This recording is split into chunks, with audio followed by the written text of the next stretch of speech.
جوتے پہن کر تلاوت قرآن کرنا، کیا جوتے پہن کر قرآن مجید کی تلاوت کر سکتے ہیں؟ نیز میں کرسی پر بیٹھ کر تلاوت کرتا ہوں اور میری پاؤں ہلانے کی عادت ہے، تلاوت کے دوران اس طرح پاؤں ہلانے میں کوئی حرج تو نہیں ہے؟ اسامہ اوکاڑا سے۔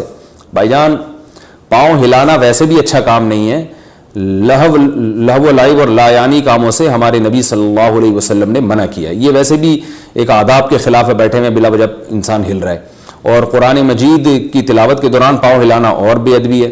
لیکن بہرحال کوئی حلال و حرام سے اس کا تعلق نہیں ہے، تلاوت کو فوکس کریں، ایسا نہ ہو کہ اس کی وجہ سے تلاوت ہی چھوڑ دیں آپ، تو بہتر یہ ہے کہ پاؤں نہ ہلائیں۔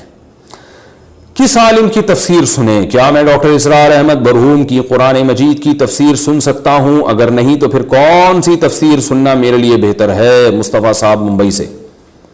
ڈاکٹر اسرار احمد کی تفسیر بھی سن سکتے ہیں، اور باقی بہت ساری تفسیریں، میری بھی اپنی اب تفسیریں ریکارڈ ہو رہی ہیں، اور ابھی رمضان میں انشاءاللہ ہم اس کو باقاعدہ سیریل وائز ہم اس کو ریکارڈ کروائیں گے، فرسٹ رمضان سے شروع ہو جائے گا سلسلہ انشاءاللہ، وہ بھی سن سکتے ہیں۔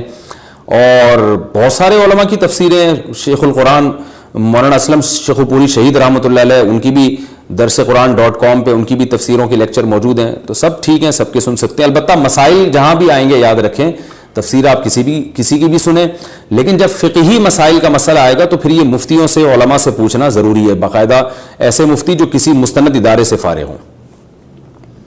دف والی نعتیں سننا، بھائی یہ نکال دو، دف والی نعتیں سننا۔ کون سی عورتیں ڈائریکٹ جنت میں جائیں گی؟ اوہ عجیب سوال ہے بھائی، حلیمہ صاحبہ لندن سے۔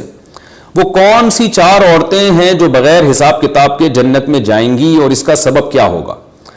دیکھیں، 4 نہیں، ایسی بہت ساری عورتیں جنت میں جائیں گی جن کے میاں جو ہے وہ ان کے جنتی ہونے کی دعا کرتے ہیں، ٹھیک ہے نا۔ آج کل بہت سے بیچارے مظلوم میاں بھی ہوتے ہیں، وہ نہیں چاہتے کہ ان کی بیویاں ان کو جنت میں دوبارہ ملیں، تو بہت سے ایسے ظالم میاں ہوتے ہیں، تو جو میاں یہ چاہتے ہیں نا، دیکھیں حدیث میں آتا ہے، رسول اللہ صلی اللہ علیہ وسلم نے فرمایا وہ عورت جنت میں نہیں جا سکتی جس کی موت اس حال میں ہو کہ اس کا شوہر اس سے ناخوش ہو۔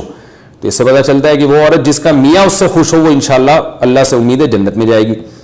تو اب ڈائریکٹ جنت کا تو مجھے نہیں پتا، لیکن بہرحال جو شریعت نے کچھ احکام بیان کیے ہیں وہ پورے کر لیں، ایک شوہر کو خوش کر لیں، 5 ٹائم نماز پڑھ لیں، اور جو ہے پردہ کر لیں پابندی کے ساتھ، غیبت جھوٹ چغلی سے بچ جائیں، تو چند ایک احکام پہ عورت عمل کر لینا تو ڈائریکٹ جنت میں جائے گی۔ عورت کے لیے جنت میں جانا آسان ہے، مرد کے لیے مشکل ہے، مرد پہ ذمہ داریاں زیادہ ہیں۔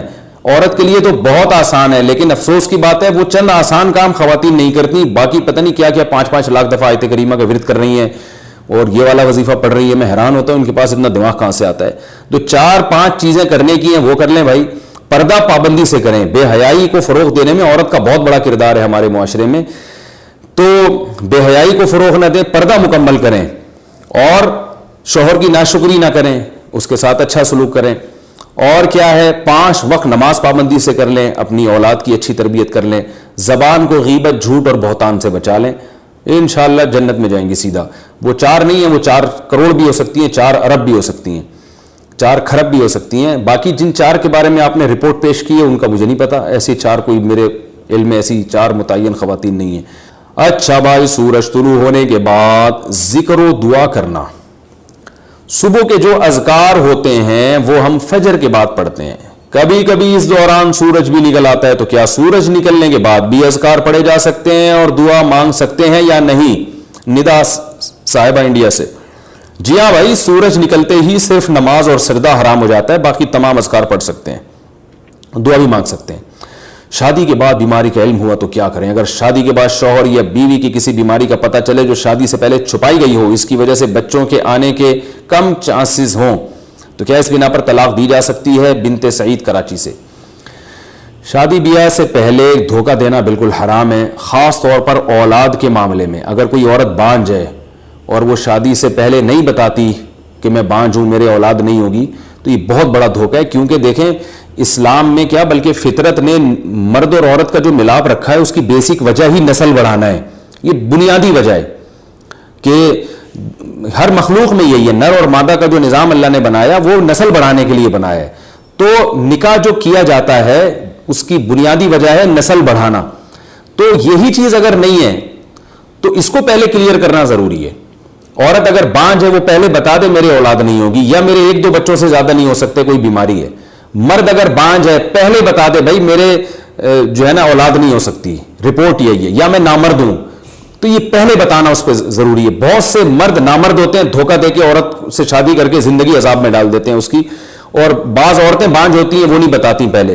تو یہ بہت بڑا دھوکہ ہے. اگر کسی نے آپ کے ساتھ پہلے سے ایسا دھوکہ دیا اور پھر نکاح کیا ہے, تو پھر میں, اگر مرد نے یہ کام کیا ہے, یعنی دھوکہ عورت نے دیا تھا اور مرد نے اس سے شادی کر لی, تو پھر میں مرد کو کہتا ہوں کہ آپ فوراً دوسری شادی کریں, اور یہ آپ کا رائٹ ہے. ویسے بھی رائٹ ہے, لیکن یہاں تو اور زیادہ رائٹ ہے, کیونکہ طلاق نہ دیں اس کو, اب شادی ہو گئی ہے تو آپ جو ہے وہ دوسری شادی کریں اور اس سے نسل, کیونکہ نسل بڑھانا یہ شریعت میں بھی ہے, انسان کی نیچر بھی ہے, اور یہ بہت ضروری بھی ہے, اور شریعت نے بھی اس کو پسند کیا ہے, اور اس عورت نے دھوکہ بھی دیا آپ کو. اور اگر مرد نے پہلے دھوکہ دیا, دھوکہ مرد نے دیا, اس نے اپنے آپ کو یہ نہیں شو کیا کہ میں نامرد ہوں, یا اس نے یہ نہیں شو کیا کہ میرے اولاد نہیں ہوگی, اور دھوکے سے عورت سے شادی کر لی, تو میں پھر خواتین کو مشورہ یہ دیتا ہوں کہ اس سے طلاق لی جائے.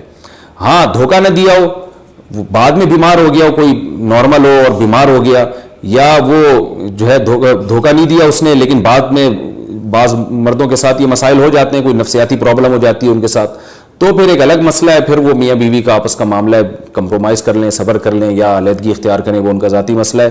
تو ہر ایک کی فیلڈ میں ٹانگ بھی نہیں اڑانی چاہیے وہ, اور ہر ایک کو مشورہ جنرلی دیا بھی نہیں جا سکتا جب تک ہر ایک کے الگ الگ حالات سامنے نہ آئیں. لیکن اگر کسی آدمی نے دھوکہ دیا ہے اور اس نے پہلے سے یہ شو نہیں کیا کہ میں نامرد ہوں, پھر اگر اس نے شادی کی ہے تو اصول یہی ہے کہ عورت کو اس سے طلاق لے لینی چاہیے. کوئی اس کے علاوہ اگر کوئی مجبوری ہو عورت کو, یا وہ میاں اتنا اچھا ہے کہ عورت بھی اس پہ لٹو ہو گئی ہے تو گزارا کر رہی ہے, تو اس کا آپس کا مسئلہ ہے. لیکن عمومی قانون یہی ہے, جو قانون کا مطلب ایک رائے جو میں جو سمجھاؤں وہ یہی ہے کہ میں ایسی صورت میں خواتین کو فوراً مشورہ دیتا ہوں کہ اگر دھوکے سے اس بندے نے شادی کی ہے تو اس سے علیحدگی لی جائے, کیونکہ مرد کے پاس تو دوسری شادی کا آپشن ہے, عورت کے پاس تو آپشن نہیں ہے, وہ تو پوری زندگی بیچاری کی برباد ہو جاتی ہے. اولاد ہی نہیں ہوتی تو کیا پھر آپ خود سوچیں کہ نکاح کا بنیادی مقصد ہی اولاد ہے. تو اس لیے یہ کر سکتے ہیں آپ.